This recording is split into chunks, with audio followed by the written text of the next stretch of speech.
Act like you're with me. Thanks for seeing me as a person. She stood at the entrance of the grand reception hall, holding a place card with trembling fingers, watching elegantly dressed guests laugh and toast champagne while a waiter pointed her toward the corner, to a folding table hidden behind a potted palm, set for one. The girl with one arm, banished to eat alone at her own sister's wedding. But she didn't know that in exactly 3 minutes, a widowed father would stand up from his table, walk across that glittering room full of judges and hypocrites, and speak 6 words that would shatter 10 years of carefully constructed cruelty. Act like you're with me, please. Before we continue, please tell us, where in the world are you tuning in from? We'd love seeing how far our stories travel. The crystal chandeliers cast dancing shadows across Natalie's face as she stared at the makeshift table, a cheap folding setup with a paper tablecloth tucked behind a dying palm tree like something shameful that needed hiding. "Miss, that's your assigned seat," the waiter repeated, his eyes avoiding hers, clearly uncomfortable with what he'd been instructed to do. The Whitfields were very specific about the seating arrangement. The Whitfields. Not Mom and Dad. Never Mom and Dad. Not once in 10 years. "I understand," Natalie whispered, her voice barely audible over the jazz quartet playing in the corner. She adjusted her modest beige dress with her right hand, her only hand, and started the long walk across the reception hall. 200 pairs of eyes pretended not to watch. 200 guests in designer gowns and Italian suits pretended not to notice the 22-year-old girl being segregated like she carried something contagious. Robert Sinclair loosened his tie, the champagne in his glass untouched, his attention fixed on the young woman navigating through the sea of round tables draped in silk and adorned with towering orchid centerpieces. Each table sat 8, each table but one. Can you believe Veronica actually invited her? The woman at the next table didn't bother lowering her voice. I mean, after everything the Whitfields did for that girl, taking her in after that horrible accident, raising her like their own? Like their own, her companion scoffed. Please, Linda, we all know why Harold really adopted her. His company was hemorrhaging money after those layoffs. Taking in a disabled orphan was the best PR move he ever made. Robert's hand tightened around his glass. He watched Natalie reach her table, saw her shoulders shake once, just once, before she sat down in that lonely chair, her back straight, her gaze fixed on the elaborate ice sculpture of 2 swans that she'd never be close enough to properly see. Daddy would have done something, he heard in his mind. Abigail's voice, his 7-year-old daughter, wise beyond her years.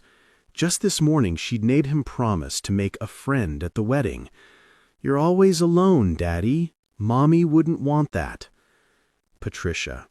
3 years gone, and her absence still felt like a fresh wound some days.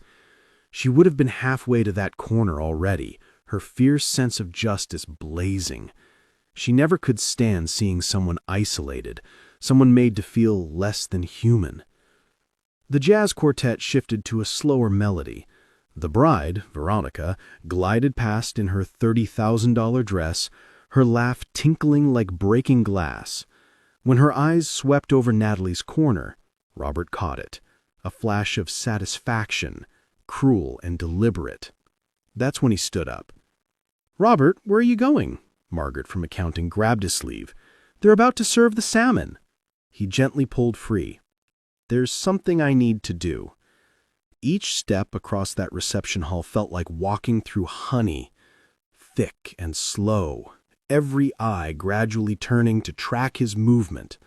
A man, in a modest department store suit, walking away from his assigned place, walking toward the girl everyone had agreed to ignore. Natalie didn't look up when his shadow fell across her table. She'd learned not to expect kindness from well-dressed strangers at fancy parties. "Excuse me." His voice was gentle. That's what made her finally raise her eyes. The unexpected gentleness. "I'm Robert Sinclair. I work with Matthew." He gestured vaguely toward the head table where the groom sat beside his bride. I couldn't help but notice you're sitting alone. It's fine. The words came out practiced, automatic. This is where they wanted me to— I know, Robert interrupted softly, pulling out the empty chair across from her without invitation. But here's the thing. My daughter, she's 7. She made me promise to make at least one new friend at this wedding.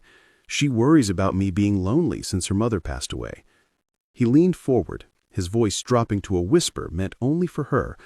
Would you do me an enormous favor and act like you're with me, just for the reception? You'd really be helping me out. Natalie's breath caught. She searched his face for the joke, for the cruelty that must be hiding behind those kind brown eyes, but all she found was a sadness that matched her own, and something else, genuine anger on her behalf. "Your daughter," she managed, her voice cracking. "She sounds very wise. Wiser than her old man most days." Robert smiled, and it transformed his whole face. "So what do you say? My table has an empty seat, and I could really use the company. These accounting folks are nice enough, but they've been talking about tax codes for the last 20 minutes. A laugh escaped her, small, surprised, the first genuine sound of joy she'd made all day. "I don't know anything about tax codes." "Perfect. Neither does anyone else. They just pretend." Robert stood, offering his arm. "Shall we?" Natalie stared at his extended elbow. In 10 years with the Whitfields, no one had ever offered their arm to her. They walked ahead, embarrassed by her missing limb, embarrassed by the reminder of the tragedy that brought her into their lives. "People will stare," she warned. "Let them." He stood slowly, her hand trembling as she placed it in the crook of his elbow. Together, they began walking back across the reception hall, and the whispering started immediately, rippling out from their path like waves from a thrown stone. "Everyone," Robert announced as they reached his table, pulling out the empty chair beside his own with a flourish. "This is Natalie. Natalie, these are my colleagues from Brennan and Associates."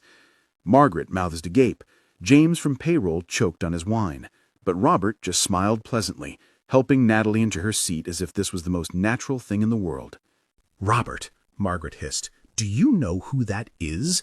That's the Whitfields' adopted daughter, the one they stuck in a corner to eat alone at her own sister's wedding?" Robert's voice remained pleasant, but there was steel underneath. "Yes, I noticed." The table fell silent. Natalie stared at her plate, her cheeks burning. She started to stand. "I should go back." Robert's hand covered hers, gentle, warm, steadying. "Please stay." That's when the storm arrived in silver heels and righteous fury. Eleanor Whitfield descended upon their table like an avenging angel in designer's silk, her husband Harold trailing behind, his face flushed with embarrassment and too much scotch. "Natalie?" Eleanor's voice could have frozen champagne. "What do you think you're doing?" Every conversation in a 30-foot radius stopped. The jazz quartet even seemed to play quieter, as if the musicians sensed the brewing drama. Natalie shrank into herself, that practiced submission returning instantly. Mrs. Whitfield, I presume." Robert stood slowly, positioning himself slightly between Eleanor and Natalie. "I'm Robert Sinclair. I invited Natalie to join our table. Is there a problem?" Eleanor's perfectly Botoxed face tried to express outrage, achieving only a slight eyebrow twitch. "This is a family matter, Mr. Sinclair. You don't understand the situation." "Then enlighten me." "We took this girl in out of the goodness of our hearts," Harold stepped forward, his words slightly slurred. "When she had nowhere else to go, no one else who wanted her. We've fed her, clothed her, sent her to school. Community college." Natalie's voice was barely a whisper, but it carried. "While Veronica went to Yale." The silence that followed was deafening.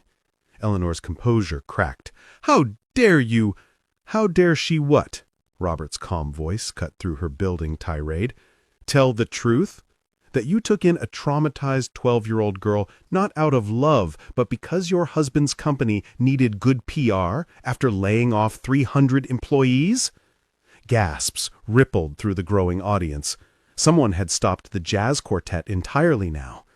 Every eye in the reception hall had turned toward their corner. "That's a lie." Harold's face had gone red to purple. "Is it?" An elderly voice cut through the tension. Matthew's grandmother, Agnes, approached with her walker, her eyes blazing with octogenarian fury. "Because I remember the headlines, Harold. Whitfield Industries CEO opens heart and home to orphaned girl. Right next to the articles about families losing their homes because of your layoffs." Natalie found her voice then, soft but clear. 10 years of suppressed truth spilling out like water through a broken dam. I wasn't allowed to eat dinner with the family.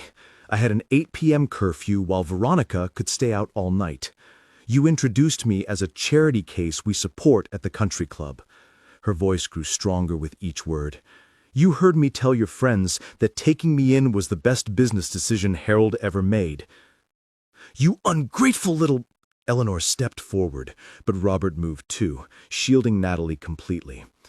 "Finish that sentence," he said quietly, dangerously. "Please, give me a reason."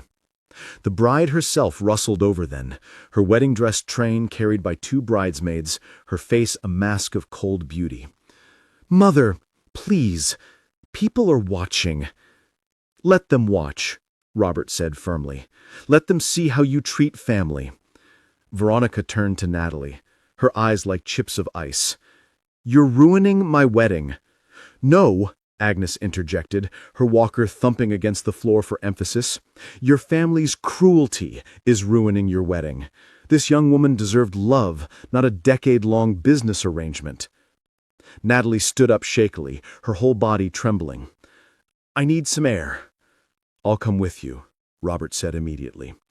They walked out together, leaving behind 200 stunned guests and a family whose carefully constructed image had just shattered like the champagne glass Harold threw against the wall in fury.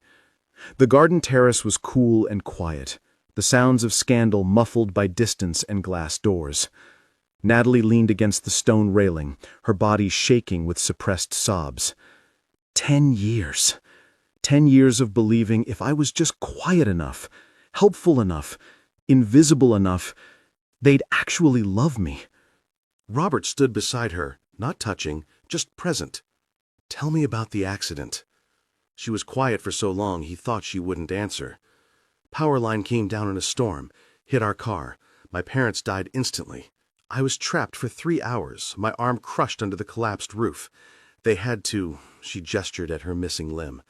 "I was 12. The Whitfields showed up at the hospital with photographers. Eleanor held my hand for the pictures, then didn't touch me again for 6 months. My wife died 3 years ago," Robert found himself saying. "Brain aneurysm. 1 minute she was laughing at breakfast, the next she was gone. I know it's not the same, but I understand something about loss, about existing in spaces where you don't quite belong, trying to be invisible enough that no one asks you to leave." Natalie turned to look at him then, really look at him. "Why did you really come to my table?" "Because I saw someone who needed to know they weren't alone. And because..." He paused, choosing his words carefully. "Because something about you reminded me that staying silent in the face of cruelty makes us complicit. Your wife would be proud of you." "I hope so. She had this way of seeing people who were trying to disappear and making them feel seen, in the best way." He smiled sadly. "She would have liked you." They returned to the reception to find chaos. Half the guests had left in disgust. The other half were clustered in groups, whispering furiously. The Whitfields sat at the head table like ice sculptures, rigid and cold. But Agnes had commandeered the microphone. 53 years of marriage taught me something, she was saying. Family isn't about blood or adoption papers or tax write-offs. It's about choosing to love someone every single day, even when, especially when, it's hard. She looked directly at the Whitfields. Some of you could learn from that. The rest of the reception passed in a blur. Robert and Natalie danced to one slow song, her single arm wrapped around his neck, his hand steady at her waist, anchoring her. Other guests approached throughout the evening, some offering support, others sharing their own stories of the Whitfields' casual cruelties over the years. They made their housekeeper's daughter wait outside during Veronica's birthday parties, one woman whispered. Harold fired my husband 2 weeks before Christmas, then bought a yacht, added another. The stories piled up like evidence in a trial the Whitfields had already lost.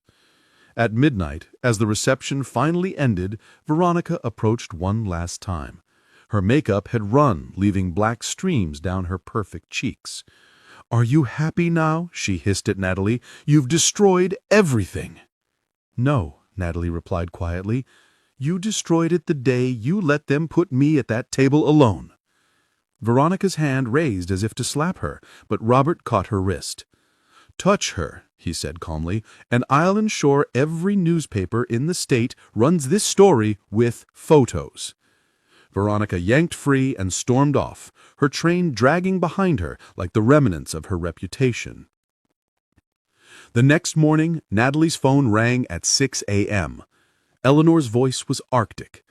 "You have 30 days to leave. Pack your things and get out." The line went dead.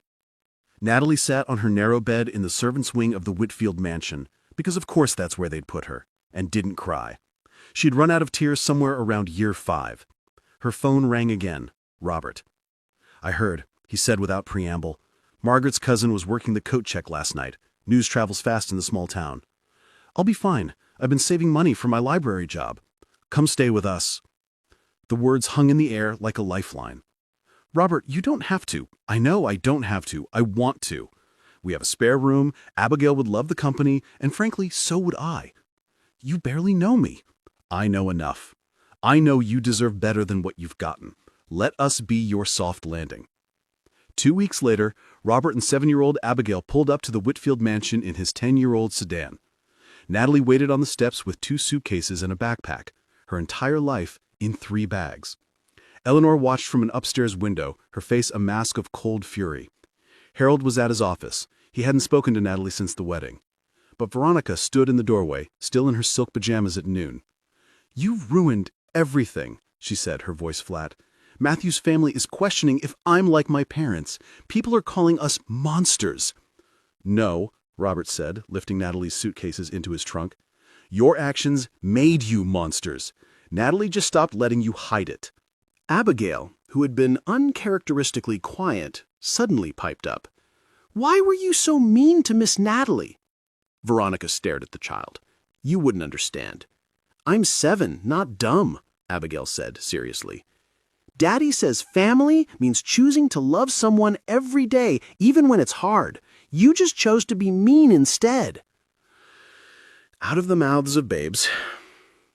The drive to Robert's house was quiet until Abigail asked, "Miss Natalie, why didn't you have a mom and dad?" "They died when I was 12, Natalie said softly. "My mommy died too, when I was 4.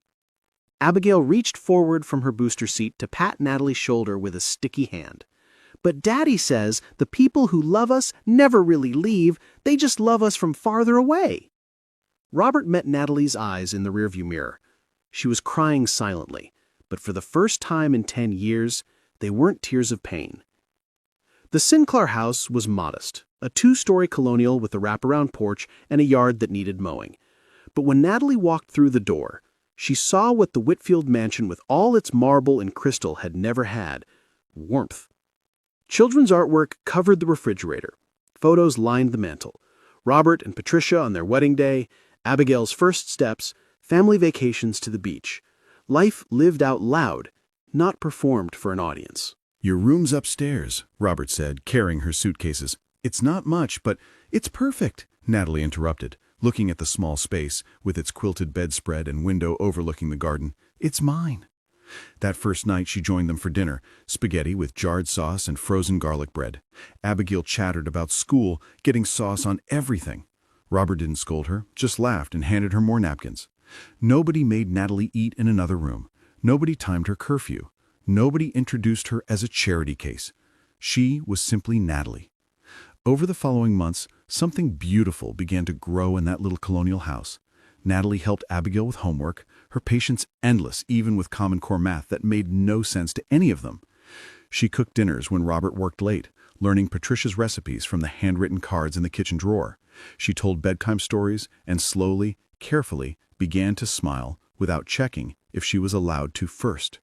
Robert found himself looking forward to the evenings after Abigail went to bed, when he and Natalie would sit on the porch with coffee and talk about books and loss and dreams deferred but not destroyed, about the future that suddenly seemed less lonely for both of them.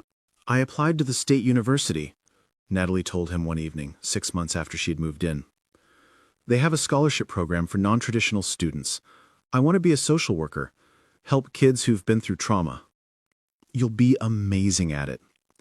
The Whitfields said I'd never amount to anything. The Whitfields were wrong about everything that mattered. She got the scholarship. The day the acceptance letter came, Abigail made a banner out of construction paper and glitter that said, "Congratulations, Aunt Natalie," and hung it across the living room. They celebrated with pizza and root beer floats, and if Natalie cried into her ice cream, nobody mentioned it. That night, after Abigail was asleep, Robert found Natalie on the porch, the acceptance letter still clutched in her hand. "I never thanked you properly," she said quietly. "Not just for the wedding, but for showing me what a real family feels like." Robert sat beside her, close enough that their shoulders touched. "You don't need to thank us. You've given us just as much. Abigail adores you, and I—" He paused, realizing the truth he'd been avoiding for months.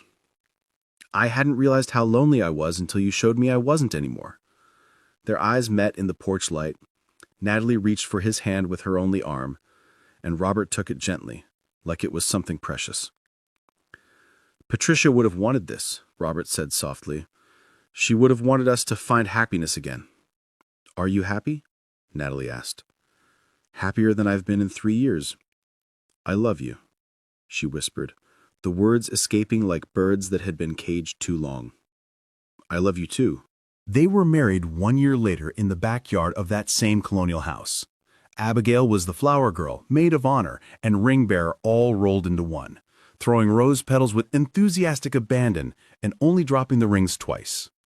Margaret from accounting officiated. She'd gotten ordained online specifically for the occasion. Agnes, Matthew's grandmother, sat in the front row beaming like she'd personally orchestrated the whole thing. Maybe she had. The Whitfields weren't invited. Robert had heard through workplace gossip that their company's reputation never recovered. Several major clients pulled their contracts after the wedding story made the rounds. Eleanor had been asked to resign from 3 charity boards. Harold started drinking more, showed up to work less. Veronica's marriage to Matthew had lasted exactly 8 months before he filed for divorce, citing infidelity. She'd been having an affair with her personal trainer, the same one she'd hired to help her lose the wedding weight she'd never actually gained. But standing in his backyard, watching Natalie walk down the aisle in a simple white dress with daisies in her hair, Robert didn't think about the Whitfields at all. He thought about Patricia, who would have loved this woman who'd learned to love their daughter like her own. He thought about Abigail, who finally had a mother again. He thought about second chances and chosen families, and the way love could grow in the most unexpected places. "Do you, Robert, take Natalie to be your lawfully wedded wife?" Margaret asked, tears streaming down her face and probably smudging her mascara. "I do." "Do you, Natalie, take Robert to be your lawfully wedded husband?"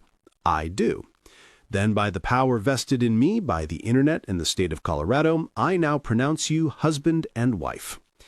They kissed as Abigail threw entire handfuls of petals at them, and if the photos were a little chaotic, well, that just made them perfect.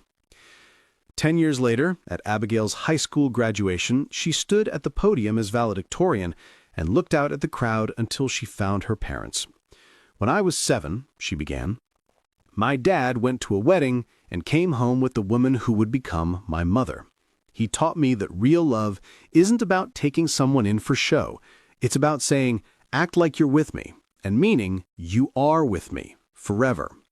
It's about choosing to stand beside someone when the world tries to make them stand alone." She paused, her voice growing stronger. "My mom lost her arm in an accident that took her birth parents. She survived 10 years with people who saw her as a prop, not a person. But she never let that break her kindness. She became a social worker and has helped hundreds of kids find real homes, not just houses. She taught me that families aren't built from obligation or blood. They're built from choice, the choice to love every single day. Robert and Natalie sat in the audience, their hands intertwined, his holding hers, the only one she had, but the only one she needed. Their other two children, one adopted from the foster system, one biological, sat beside them. Sometimes Robert thought about that September wedding 13 years ago, when he'd stood up from his assigned seat and walked across a room full of people who thought staying silent was safer than speaking up. He thought about the moment he'd seen Natalie at that table alone, and decided that his discomfort at intervening mattered less than her pain at being isolated. One choice, 6 words. Act like you're with me, please. Those 6 words had built a family, saved 2 people from loneliness, given 3 children a home, and proved that love wasn't about grand gestures or perfect bloodlines. Love was about showing up. Love was about saying you belong here and meaning it. Love was about choosing each other over and over, especially when the world tried to convince you that you weren't worth choosing. The Whitfields had given Natalie shelter but never a home. They'd given her food, but never a place at the table. They'd given her an address, but never belonging. Robert had given her 6 words and changed everything. And in return, she'd given him everything too. A second chance at love, a mother for his daughter, a family that grew not from obligation, but from the radical act of choosing to care when it would have been easier not to. If you've ever felt alone in a crowded room, if you've ever been told you should be grateful for scraps when you deserved a feast, if you've ever wondered whether you belonged anywhere, remember this story. Remember that sometimes all it takes is one person brave enough to stand up, walk across the room, and say, "You're with me now." Because families aren't built from blood or duty or tax deductions. They're built from the choice to love, especially when that love challenges the comfortable silence of those who'd rather look away. Don't forget to subscribe if this story touched your heart. Share it with someone who needs to know they belong. Because everyone deserves someone who'll stand up from their assigned seat and say those 6 sacred words, "Act like you're with me, please," and mean it, forever.